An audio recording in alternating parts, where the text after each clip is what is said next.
Selamat pagi Sobat Adiaksa. Semangat pagi yang luar biasa mengawali aktivitas kita pada pagi hari ini.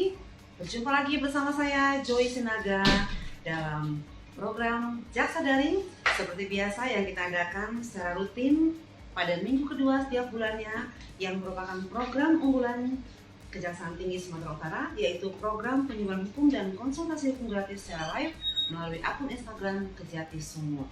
Ini ada pertanyaan nih Bang dari Jo Sirait. Ya. Bapak atau Ibu, bagaimana apabila SPDP dari instansi lain lama dilimpahkan? Maksudnya instansi lain? Oh ya, mungkin Abang bisa terangkan PPNS dulu mungkin ya, apa itu SPDP? Ini di luar dari tema terorisme ya. Oke, apa itu SPDP dan apa saja instansi lain yang? Nah, jadi begini, bagaimana apabila SPDP dari instansi lain lama dilimpahkan? Jadi kan instansi lainnya kalau saya dapat simpulkan ya mungkin ya bisa jadi PPNS ya. Karena kan kalau biasa yang penyidik itu yang adalah Polri ya, usia. Namun ada PPNS, ada di pajak, ada di bea cukai, ada di kehutanan, ada instansi lainnya, ada BP POM, imigrasi, banyak ya, banyak sekali, ratusan Pak. Nah kemudian itu kan setiap penyidik ini, baik itu PPNS maupun penyidik Polri, dia kan setiap mereka melakukan tindakan penyidikan itu kan harus memberitahukan ke kejaksaan sebagai penuntut umum, yang namanya nanti mereka harus mengirim surat pemberitahuan dimulai penyidikan. Itu namanya SPDP ya, surat pemberitahuan dimulai penyidikan. Namun apa yang terjadi selama ini kan gitu, benar banyak kadang kejadian surat perintah penyidikan diterbitkan hari ini, tapi SPDP bisa saja mungkin minggu depan, bulan depan, atau tahun depan baru dikirim. Kalau dulu mungkin dulu ya sah-sah saja ya, karena dulu memang di KUHP kita tidak ada mengatur secara tegas batas pengiriman SPDP atau pemberitahuan penyidikan ke kejaksaan. Namun jangan salah, kalau untuk saat ini kan ada putusan MK ya, putusan MK yang menyatakan bahwa setiap penyidikan harus segera diberitahukan kepada penuntut umum dalam bentuk SPDP tadi ya, surat pemberitahuan penyidikan, itu paling lama 7 hari. 7 hari. Oh, jadi sekarang sudah ada aturan yang paling lama 7 hari 7 ya? hari. Namun ada catatan, boleh melebihi 7 hari, yaitu maksimal 14 hari, berarti 7 tambah 7, dengan catatan alasan-alasan tertentu yang dapat dipertanggungjawabkan. Contohnya karena jarak jauh, atau mungkin karena yang ada kejadian yang luar biasa, atau mungkin kesibukan atau ada halangan tertentu yang bisa dipertanggungjawabkan sehingga penyidik tadi terlambat untuk mengirimkan, itu paling lama 14 hari. Apabila lewat dari yang 7 hari plus 7 hari lagi yang 14 hari tadi, maka penyidikan tadi dianggap tidak sah. Begitu ya. Dan itu sudah sering terjadi, dikirim ke kita, jadi makanya begitu kadang bidang PIDUM atau Pitpiksus menerima SPDP baik itu dari Polri atau dari PPNS, itu yang pertama sekali kita analisa, itu kita lihat dulu sprint penyidikannya tanggal berapa, pengiriman SPDP-nya tanggal berapa, kita terima paling lama 7 hari atau 14 hari dari yang catatan. Apabila melebihi, itu langsung kita tolak. Dan kita tidak anggap itu suatu tidak kita masukkan ke register. Itu konsekuensinya. SPDP-nya dikembalikan. Itu jadi cacat dia penyidikannya. Ya, benar. Itu perintah dari putusan MK, itu final. Selanjutnya ada pertanyaan dari Andri Pratama 17. Bagaimana bila di sekolah atau di kampus ada yang mengajak kita ikut jaringan terorisme? Ini penting sekali. Ini yang paling bahaya. Paling bahaya. Ini dan biasanya yang anak-anak muda yang sering pengaruh seperti ini kan Pak ya? Karena gini, ini benar memang di kampus. Kalau dulu modusnya kelompok-kelompok teroris ini, mereka itu target mereka yang untuk mereka rekrut untuk menjadi masuk ke kelompok mereka. Terpapar untuk dipapar menjadi memiliki paham radikal terorisme itu kalau dulu memang orang yang intelektualnya rendah dulu ya, kemudian juga yang perekonomiannya menengah ke bawah. Tapi kalau sekarang sudah bergeser, dan mereka itu target mereka yang memiliki intelijensi yang tinggi, kepintaran yang intelek, kemudian yang perekonomiannya menengah ke atas. Semakin bagus berarti kekuatan terorisme itu. Mereka sangat kuat sekali, terorganisir sekali, dan mereka bahkan memang benar ini. Saya yakin ada yang seperti ini mengajar dari kampus. Saya yakin ini mungkin bagian dari kelompok yang perekrut mungkin. Mereka memang ahli dalam bidang perekrut, ada mereka dokternya sangat hebat.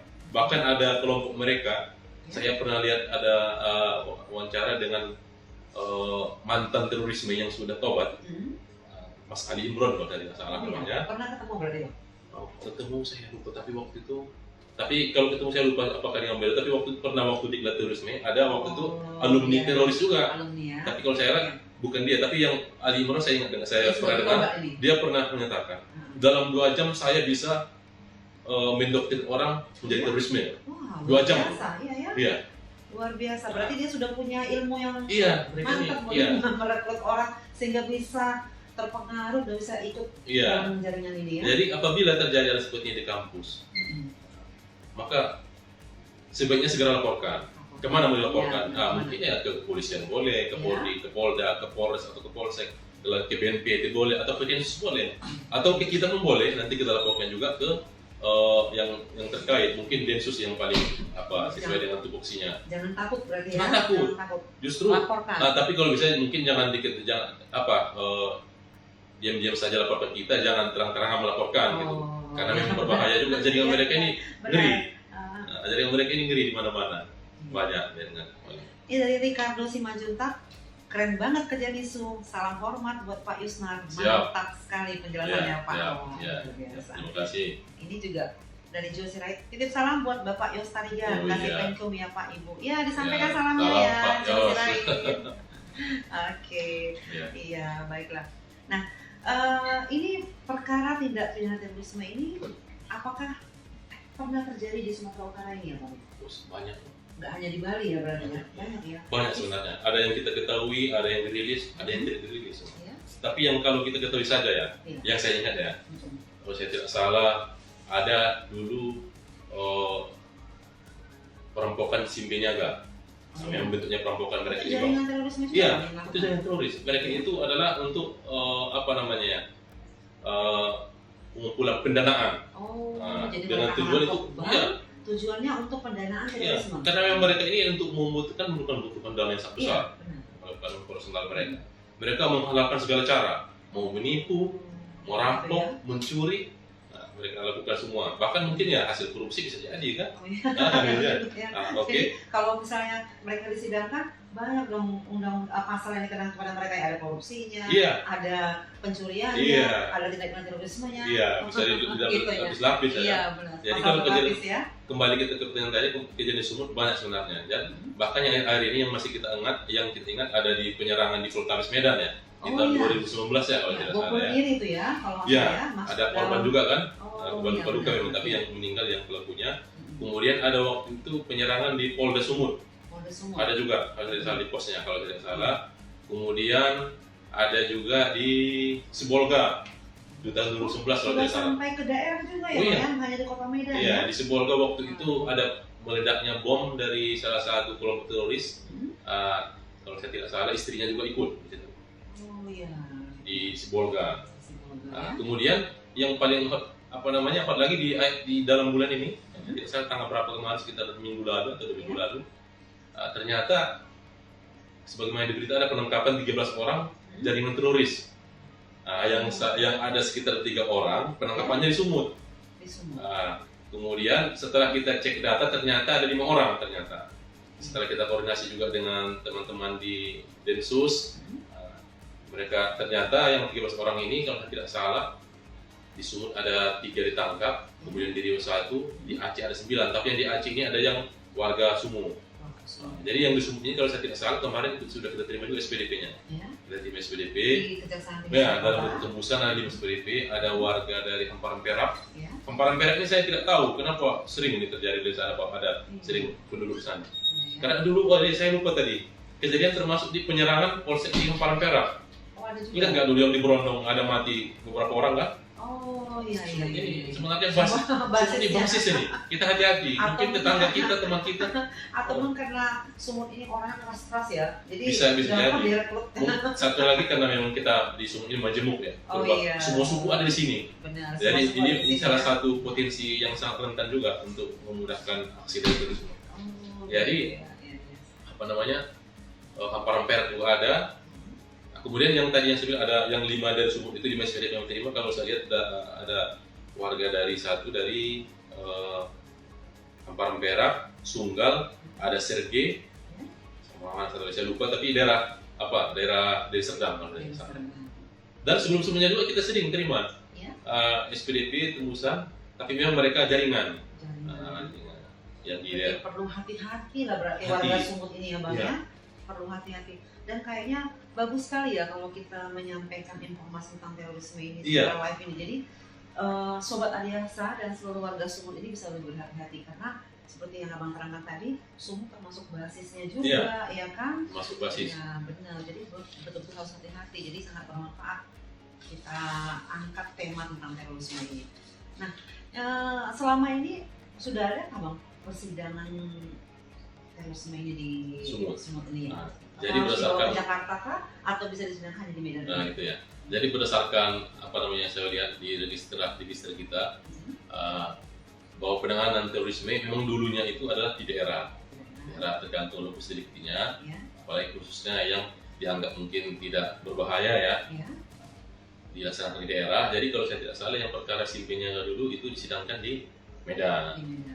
Kemudian setelah itu memang akhirnya seluruh perkara terorisme terpusat di Jakarta. Jadi memang ya dia sidangnya di 4 pengadilan Jakarta Pusat, Jakarta Selatan, Jakarta Timur, Jakarta Barat kalau saya tidak salah. Pokoknya 4 terpusat di sana. Sehingga di daerah memang tidak ada lagi sidang teroris. Tapi sebenarnya ini dimungkinkan sebenarnya. Seperti di Sumut ini ya, kita sangat bangga sekali dengan Pak Kajati kita, mantan direktur terorisme. Beliau sudah pernah memanggil saya yang perintah bahwa kita Sumut apakah siap, bahwa Sumut itu harus siap untuk sidang di daerah. Dan waktu itu saya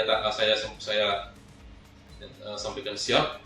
Dan sebenarnya kita di Sumut siap sebenarnya. Saya yakin di daerah lain juga siap untuk menyidangkan. Akan tetapi ternyata masalahnya selama ini kalau kita lihat dari pengalaman, kenapa tidak tersidang di daerah? Karena ternyata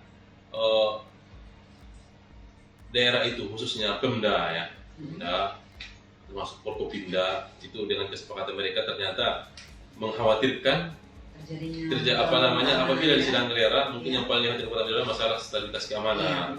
Karena memang tidak bisa kita pungkiri juga, apalagi yang pelaku-pelaku yang ditangkap itu adalah termasuk jaringan, memiliki kedudukan yang kuat di jaringan, tentu pengikutnya banyak ya.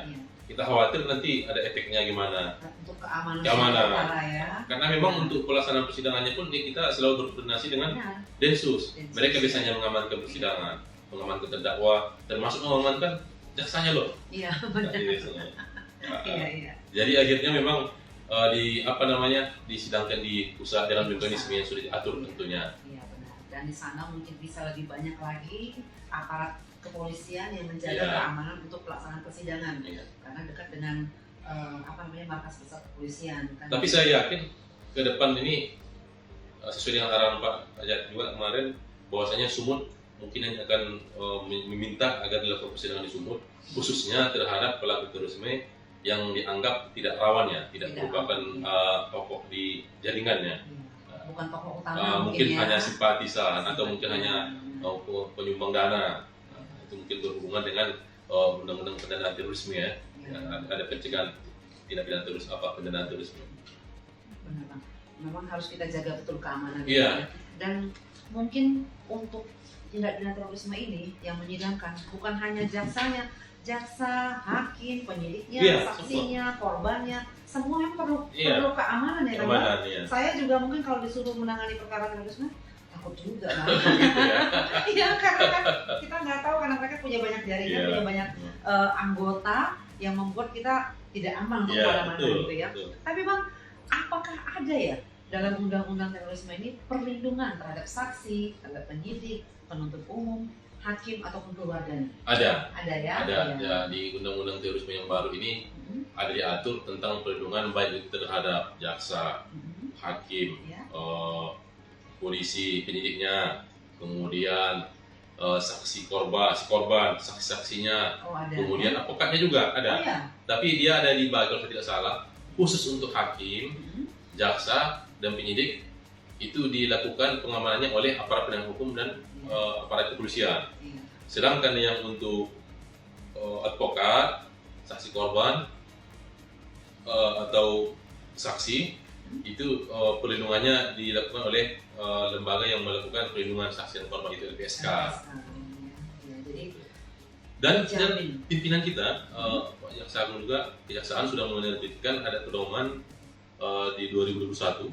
Kemarin barusan ada dilakukan sosialisasi dari Biro Hukum tentang ada pedoman tentang permintaan perlindungan terhadap jaksa dan keluarganya dalam menangani perkara terorisme. Syukurlah. Saya jadi tulus dada nih. Kak jadi Joyce itu aman. sama sih. Kalau Sama jika sih. Kak Joyce nanti jadi ditunjuk Jaksa tim terorisme. jaksa terorisme, Iya. itu nanti Kak Joyce nanti diberikan perlindungan kepada Kak Joyce 24 jam, Beserta keluarga juga. baik beserta keluarga, Oh, iya. baik pada saat melaksanakan persidangan, baik setelah Setelah. sampai merasa aman, Oke. dan itu ditanggung oleh negara. Oh, mantap. Bukan Berarti bukan gajinya Kak Joyce ya. oh iya.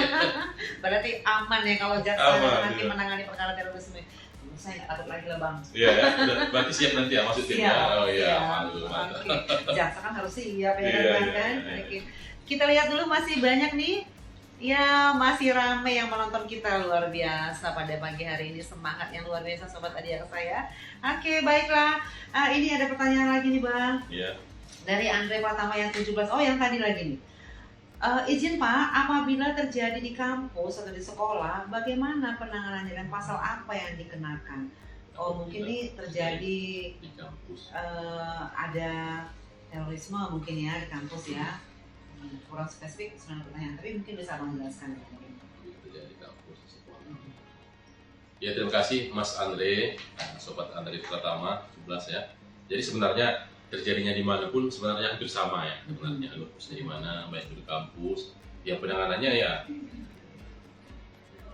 sama sebenarnya. Ya tentu yang pertama kali nanti mungkin masuk untuk menangani adalah rekan-rekan dari Densus, karena memang mereka yang melakukan mereka tupoksi mereka kan melakukan penindakan, penyidikan.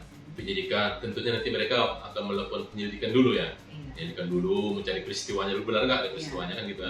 Kemudian apabila peristiwanya ditemukan, mereka bisa melakukan penyidikan. Nah, setelah nanti baru kita masuk ya ada SPDP tadi seperti kita sampaikan ya. Namun jangan salah, di dalam undang-undang terorisme yang baru ini, syarat untuk melakukan penyidikan itu kan harus ada bukti permulaannya. Undang-undang lama juga begitu ya, di KUHP begitu ya. Tapi ada kekhususan di dalam undang-undang terorisme ini. Syarat untuk melakukan penyidikan itu, menerbitkan penyidikan, dia bukti permulaan itu salah satunya adalah laporan intelijen. Jadi dengan adanya laporan intelijen, masih ada laporan intelijen ya. Laporan intelijen pun itu sudah cukup untuk dinaikkan jadi itu dianggap bukti permulaan, sehingga itu memenuhi syarat untuk melakukan penyidikan. Namun tentunya laporan intelijen itu juga ada mekanismenya. Itu harus diajukan dulu ke pengadilan. Nanti dikaji dulu dalam beberapa hari, kalau tidak salah 3 hari, nanti pengadilan menetapkan bahwasanya memang benar laporan intelijennya itu. Maka nanti itu dianggap sebagai bukti permulaan. Atas dasar itu nanti maka teman-teman dari Densus akan melakukan penyidikan. Nah, kemudian penanganannya bagaimana? Ya tentu setelah penyidikan, ya disitulah ada nanti pra penuntutan. Nah itu tugas kita. Kemudian ada penuntutan, ada persidangan sampai dengan eksekusi. Sebenarnya penanganannya hampir sama dengan perkara lainnya, namun ada mungkin hal-hal yang khusus. Apa yang khusus itu? Termasuk penangkapan. Masa penangkapan, kalau di KUHP kan penangkapan itu kan untuk tindak pidana yang lainnya umumnya, itu kan hanya sekali 24 jam ya, gitu ya. Kalau narkotika ada 3 kali 24 jam, diperpanjang jadi 3 kali 24 jadi 6 hari. Tapi kalau terorisme kalau saya tidak salah 21 hari. 21 hari yang salah. Kemudian penahanannya juga lebih lama. Lebih lama. Kalau yang biasa 20 hari ya, ini lebih lama lagi ya. Kemudian untuk jaksa juga melakukan penelitian, peratur itu dia juga dibatasi. Kalau di KUHP kan itu hanya 7 hari menyatakan itu 18, apakah lengkap atau tidak. Kemudian 7 hari lagi untuk memberikan petunjuk, berarti 14 hari maksimal kan gitu kan. Kalau di sini hanya dibatasi, kalau saya tidak salah 21 hari. Jadi lebih lama dia. Kemudian jaksa pun menahan nanti lebih lama. Kalau saya tidak salah 2 bulan ditambah 1 bulan. Karena perkaranya lebih sulit ya. Karena kan tadi kejahatan luar biasa kan. Iya. Berarti penanganannya luar biasa. Jadi gitu. semuanya luar biasa, penanganannya luar biasa. Memang itulah terorisme ini benar-benar kejahatan yang luar biasa. Nah, kemudian ini satu lagi. penanganannya. Jadi saya dapat saya bayangkan lagi kemudian apabila mungkin teman-teman di Densus sudah melihat peristiwa, mungkin belum kelihatan ya, belum terlihat peristiwanya atau belum dapat bukti permulaannya. Mungkin mereka nanti bisa melaksanakan penyadapan. Mungkin ke pihak-pihak yang mereka curigai di kampus itu ya, yang dianggap tadi yang melakukan aksi untuk mendoktrin atau mengajak masyarakat untuk masuk ke jaringan mereka. Bisa penyadapan itu bisa selama 1 tahun, tapi itu dengan izin dari pengadilan juga, ketua pengadilan. 1 tahun, tambah 1 tahun, jadi 2 tahun. Kemudian kan ada tanya lagi, pasal apa yang dikenakan? Tentunya kalau memang itu benar-benar tindak pidana terorisme, ya tentu dikenakan pasal terorisme. Itu memang sudah diatur, ada di pasal, nanti kita uraikan mungkin boleh kalau ada waktu, ada di pasal 6 sampai dengan pasal 22, kalau saya tidak salah ada 15 rumusan delik, rumusan pidananya. Itu mulai dari mulai dari perbuatan contohnya melakukan, ya seperti yang saya sampaikan, melakukan kekerasan. Kalau korban yang meninggal dengan korban yang luka-luka berbeda kan? Berbeda lah hukumannya. Iya. Jadi ada dimulai dari pasal 6, pasal 7. Memang yang sering kita lihat di lapangan atau di masyarakat yang sering terjadi adalah dengan peledakan bom, kekerasan yang meninggal. Tentunya mereka juga kita lihat yang melakukan itu apa motifnya. Kalau memang sesuai dengan motif yang tadi dengan ideologi, kemudian untuk melakukan keamanan, itu jika memenuhi unsur ya kita terapkan pasal-pasal yang tadi. Tapi mungkin kalau mereka juga tidak masuk dalam yang terorisme, tidak ada motif-motif ideologi tadi, mungkin mereka bisa dikenakan pasal-pasal yang lain. Karena tidak sembarang juga kan kita simpulkan bahwa gerakan kita lihat dulu posisinya seperti apa. Dan itu tentu domain yang paling awal itu domainnya dari Densus dan BNPT gitu. Oke, lanjut lagi Rinaldi 970. Bagaimana proses dugaan tindak lanjut pelaporan masuk dugaan tindak pidana PPOB Mantiga Medan? Sudah lebih 14 hari, perkembangannya tidak kami terima. Ini mungkin tipikor ya mungkin ya. Kalau saya lihat ini mungkin tindak pidana PPOB, PPDB ya, Mantiga Medan. Mungkin ini laporan apa mungkin ya, tipikor ya. Ini sudah bagaimana proses masuk. Ini pun tidak dijelaskan apakah masuknya kemana ya. Apakah lapornya ke Kejati atau kemana gitu ya. Tapi nanti kita bisa cek ya. Nanti kita bisa minta tolong sama staf di Penkum Kejati Sumut. Kami akan mencek sampai di mana perkembangan dari perkara ini. Nanti boleh di DM ke Instagram Kejati Sumut ya, Bang Rinaldi 970 untuk mengetahui sudah sejauh mana tindak lanjut dari pelaporan tersebut ya. Kami menunggu DM-nya ya Bang. Oke. Nah selanjutnya kepada Bang Yusnar, ini kan sekarang adalah era digital, era kaum milenial gitu ya Bang ya. Jadi menurut Abang bagaimana ya pengaruh media sosial ini terhadap tindak pidana terorisme? Apakah semakin gawat, semakin dipermudah? Apa keuntungannya buat kita penegak hukum? Terus apa keuntungan buat mereka yang dalam jaringan ini gitu? Ini Abang bisa terangkan. Justru memang era digital ini yang pertama untuk mereka dulu ya, untuk jaringannya, untuk kelompok teroris sangat memudahkan untuk pergerakan mereka. Jadi mereka gampang, gitu baik merekrut dan bahkan memang itu sudah mereka lakukan dari dulu. Bahkan kalau dulu itu secara konvensional melalui media cetak mereka sudah laksanakan itu. Mereka menyampaikan ajaran-ajaran radikal, narasi-narasi tentang terorisme, mengajak untuk jihad pada masyarakat, sehingga banyak memang pelaku-pelaku yang bom bunuh diri itu yang setelah diselidiki, ternyata diketahui mereka itu terpaparnya dari media-media. Kalau dulu banyak media yang profesional ya. Tapi kalau saat ini ada yang media-media yang media-media medsos.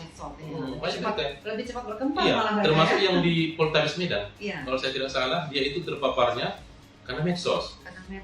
Kemudian dia ada baca-baca buku yang terbitan dari kelompok teroris ini. Saya lupa nama bukunya, yang menyerukan untuk jihad, bahwasanya harus khilafah, bahwasanya harus diterapkan Islam secara menyeluruh. Akhirnya dia dan menganggap bahwa pemerintah itu adalah tauhid yang memang halal untuk dibunuh. Bahkan kalau mereka ini kan mengajarkan juga bahwa setiap orang yang bertentangan tidak sepaham dengan mereka, Dengan itu mereka harus dimusnahkan. dibunuh. Harus Baik dibunuh. itu saudaranya kandungnya, baik itu orang tuanya, itu mereka anggap tagut, kafir katanya. Kafir ya. Jadi termasuk saya juga kafir juga kalau bagi mereka ya. Karena tidak mengikuti aturan Iya. terorisme ya. Apalagi mungkin ini kasih terorisme, ini Oh iya. termasuk tagutnya ya. Untuk begitu. Langsung abang pula di kepala seksinya ya. Jadi memang Terorisme. benar dengan era digital saat ini mempermudah mereka. Mempermudah. Bahkan termasuk untuk latihan-latihan mereka juga. Iya. Kalau saya tidak salah berdasarkan data yang kita terima dari BNPT dan Densus, bahkan kelompok jaringan ini menggunakan media-media ini, digital ini untuk komunikasi lebih mudah Iya, untuk mereka. lebih gampang. Untuk ini juga untuk latihan. Latihan. Kemudian tanpa bertemu mereka bisa lewat Iya. media sosialnya bisa bahkan ini latihan, kalau ya? saya tidak salah saya lupa kasus yang di mana mereka justru komunikasinya itu lewat Mobile Legend ya, game-game itu ya. Oh, dari game. Nah, Oh iya. Di situ kan bisa ya, ini kan, luar bisa biasa. interaksi kan antar Iya, pemain. ya. Jadi mereka di situ apanya?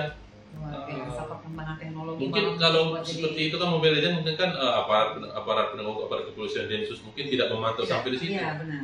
Makanya memang kita pun harus jeli. Kita harus mengikuti juga perkembangan teknologi. Di mana masyarakat banyak Iya. yang kita lihat rawan ya harus ikuti termasuk di game-game tadi. Iya.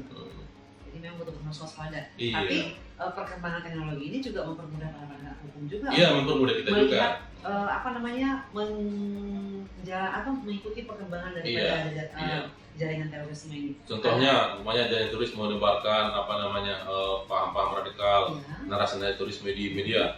Nah, Bisa seharusnya kita juga melalui baik itu melalui BNPT atau Densus atau pemerintah yang mau mengeluarkan juga di media-media tentang deradikalisasi, Iya. tentang kontra narasi terorisme. Iya. Kita counter semua bahwasanya apa yang disampaikan ini tidak benar, Salah, ini benar. tidak benar, salah.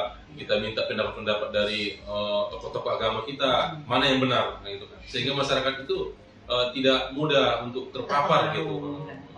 Iya, benar. Memang setelah terpapar biasanya kalau kita lihat dari pengalaman ini, biasanya dia dimulai dengan terjadinya intoleransi, kemudian nanti meningkat menjadi radikal, Ya. kemudian dia jadi terorisme yang melakukan aksi terorisme. Gitu ya. Luar biasa kalau terpapar ini ya, jangan Wah, sampai terpapar iya. lah kita ini. Iya. Dan Iya, kita juga harus aktif, Kak Joyce. Harus Bukan aktif, ya. hanya kepada lembaga yang luas, kita semua harus bisa masyarakat harus aktif semua. Mulai dari RT, RW, Iya. teman-teman Babinsa, mungkin kan dari RW dari Kamling, mulai dari kita, apalagi kita para Iya. penhukum kan. Minimal kita kepada keluarga, teman-teman kita sampaikan Benar. semua, Iya, jangan Kak. sampai terpapar. Jangan sampai. Terorisme benar. itu begini-begini loh. Kalau saya Kak Joyce sering saya sampaikan kepada keluarga, mereka atau semua saudara-saudara sampaikan hati-hati kalau mengikuti Iya. pengajian begini tanda-tandanya. Jika udah menjurus kepada jihad, mengkafirkan semua orang, mengkafirkan Harus pemerintah waspada, atau ya. itu udah tanda-tanda jangan diikuti. Disaring dulu. Saring, iya. Setiap ada informasi, ada penjelasan atau ada ajakan dari orang saring dulu. Kan Iya, gitu ya. benar. Oke. Nah ini dari Cindy, izin Pak, Ibu, Iya. apabila ada Buat buat kerusuhan. kerusuhan di mall atau di sekolah misalnya, membawa senjata api dan menembak, apakah termasuk terorisme? Nah ini. Nah itu tadi harus kita kaji dulu. Mungkin dia memenuhi beberapa unsur ya. Ya, Ada kekerasan atau ancaman kekerasan, ada korban. ya. Tapi kalau kita lihat dulu, kemudian nggak unsur termasuk tadi yang Yang radikal tadi ya, ideologi ya. satu ideologi, kemudian mengakibatkan ketakutan atau Yang teror secara meluas, secara meluas. gitu kan. Kemudian dia motif dia apa juga gitu. Tapi kalau hanya mungkin ya seperti dengan tujuan hanya pribadi atau Iya. mungkin untuk melukai seseorang, ini mungkin Masuk ke KUHP ya. KUHP atau tidak pidana biasa ya, pada umumnya. Hanya harus diketahui dulu dengan Iya, jelas apa kasus posisi. Iya, iya. Dari Andi Lau selanjutnya ya, Yes, Andi ya. Lau ya ini pelimpahan berkas terorisme langsung ke pusat Atau atau dulu diterima ya. dulu di daerah iya. Pak. Terima kasih Mas Andi Lau. Jadi benar, memang karena kejadian ketika ada peristiwa terorisme di daerah, kemudian nanti ada penyelidikan oleh Densus 88 langsung. Iya. 88. Densus 88 ini memang terpusat di Jakarta, namun memang di beberapa provinsi ada satgasnya, atau satu wilayah, saya lupa namanya, tapi Setiap ya provinsi ada satgas ya. namun memang mereka melakukan penegakan hukumnya di Jakarta, di pusat ya. Nah, sehingga memang secara hierarki garis koordinasi mereka juga memang SPDP-nya mereka kirim ke Kejaksaan Agung.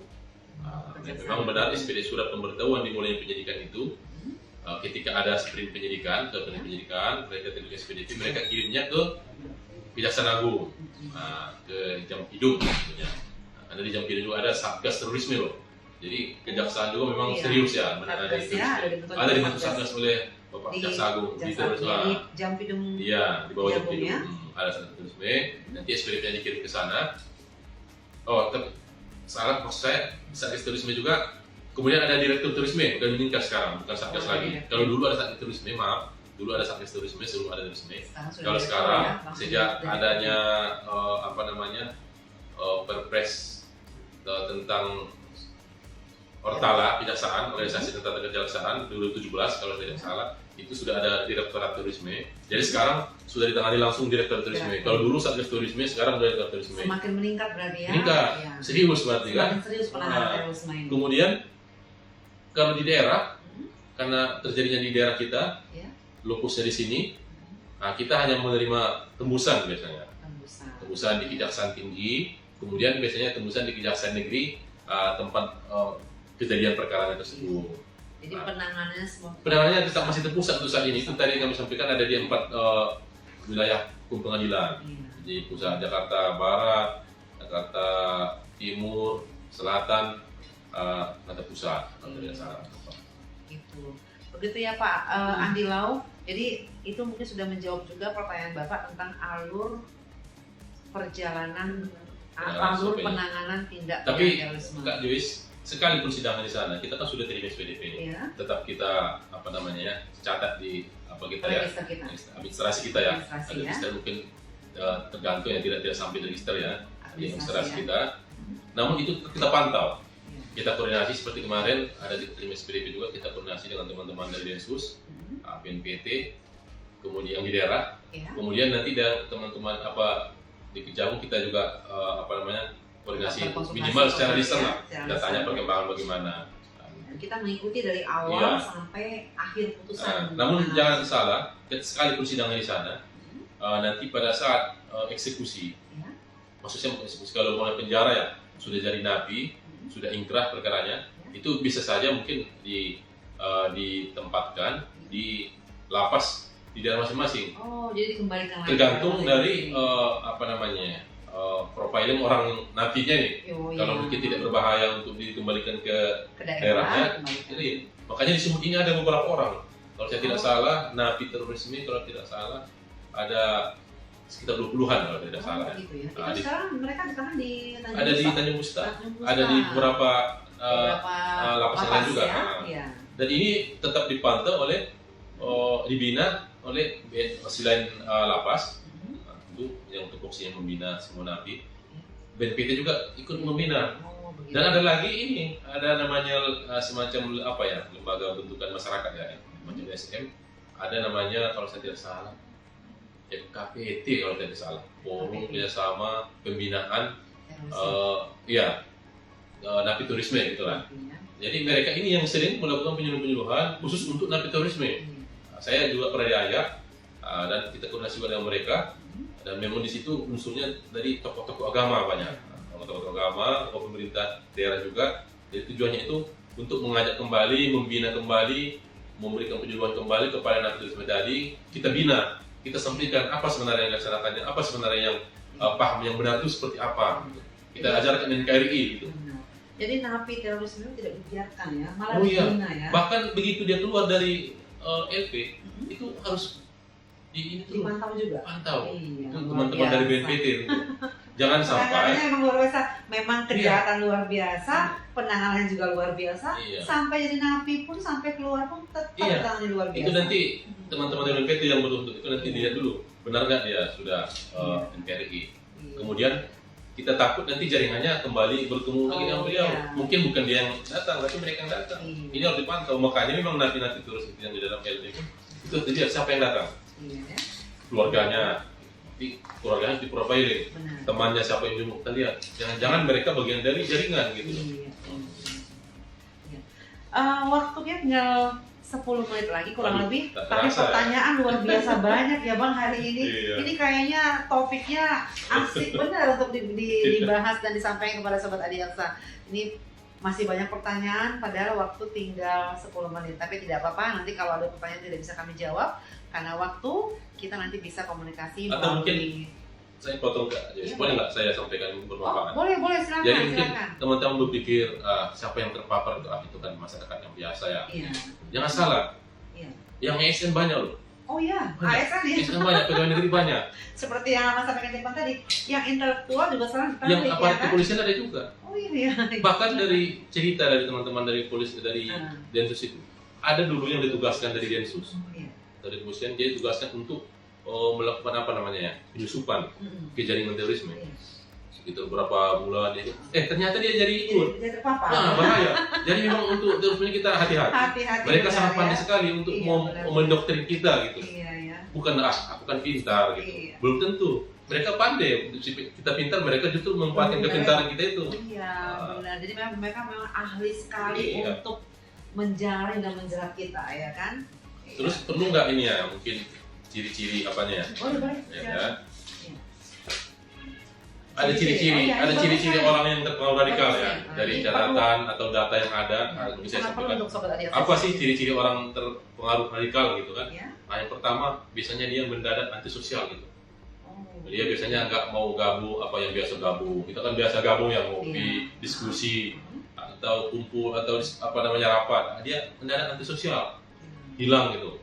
Kemana? Dia mungkin dia gabung juga, tapi dengan jaringannya Iya. gitu. Nah, kemudian menghabiskan waktu dengan komunitas yang dirahasiakannya. Ah, itu tadi kan. Sifatnya rahasia terus ya. Bahkan yang Penuh napi-napi dengan, apa namanya, penuh dengan apa dia itu, kerahasiaan. kerahasiaan. Nah, mereka yang betul-betul ini kan. Iya. Makanya memang yang di LP itu pun, yang napi-napi itu, mereka biasanya di situ mereka tidak mau bersosialisasi dengan napi yang lain. Mereka hanya dengan mereka sendiri. Jaringan Bahkan mereka sendiri. melakukan ibadah pun mereka tidak mau gabung dengan yang lain. Kemudian apa lagi? Kemudian mengalami perubahan sikap emosional. Ketika kita berbicara seputar pandangan politik dan keagamaan, dia langsung berubah, beda pandangannya dengan secara umum gitu. Oh, Nah, gitu. Kemudian dia mengungkapkan kecurigaan dan kritik berlebihan terhadap praktek masyarakat secara umum. Iya. Dia mau selalu protes yang berlebihan gitu. Iya. Kemudian memutus komunikasi dengan orang tua dan keluarga. Oh, itu lebih parah lagi. Udah luar biasa Iya. berarti itu. Banyak yang seperti itu. Iya, Dia memang sudah anggap saudaranya, keluarganya itu ya bukan bagian dari dia. Sudah bahkan dianggapnya itu halal juga darahnya. Gitu. Hanya kelompoknya itu lah Iya. yang dianggapnya temannya gitu ya. Kemudian menampakkan sikap pandangan dan tindakan keagamaan yang berbeda dengan masyarakat umum. Nah, beda pandangan agamanya beda. Iya. Sholatnya pun mungkin dia tidak, kalau beribadah dia tidak mau beribadah dengan yang agamanya yang secara umum, tapi dengan komunitasnya saja gitu. Iya. Kemudian dia cenderung tidak senang dengan pemikiran tokoh agama atau organisasi yang moderat gitu. Itu ciri-cirinya. Itu ciri-cirinya ya. Oke. Ini lanjut Bang dari Rinali 970. Bagaimana peran Kejatisu sebagai aparat penegak hukum dalam memproses laporan masyarakat yang masuk dari tahapan diterimanya laporan hingga proses tindak lanjutnya, mekanisme waktunya. Oh, ya, ini laporannya. Oke.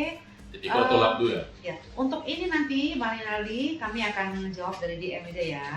Ya, Bang Rinaldi ya, kami akan jawab dari DM-nya nanti. Mohon apa namanya? Akan kami sampaikan mengingat juga waktu sudah. Atau ada waktu nggak? Kalau tapi saya mungkin jawab hanya khusus untuk hidup. Oh iya boleh Ya. untuk hidup ya. Untuk hidup ya. Ah. Kalau masalah yang lain mungkin apakah tipikor mungkin nanti ada teman-teman yang menjawab Iya. yang lain yang lebih Iya. kompeten. Tapi kalau untuk masalah hidup, mana tahu ada labdu tentang adanya umpamanya perbuatan-perbuatan tercela yang dilakukan oleh aparat penegak hukum khususnya jaksa ya. Ya. Nah, ketika ada masuk labdu laporan ke Kejaksaan Tinggi Sumut, baik itu melalui apa namanya surat atau melalui media ya yang sudah kita siapkan ya. Nah, itu nanti kan PTSP meneruskan pimpinan biasanya kan ke Intel ya. Iya. Nah, nanti intelijen langsung meneruskan ke kita dalam waktu yang secepatnya tentunya. Begitu kita terima, itu biasanya kita lihat case-nya, kita langsung konfirmasi ke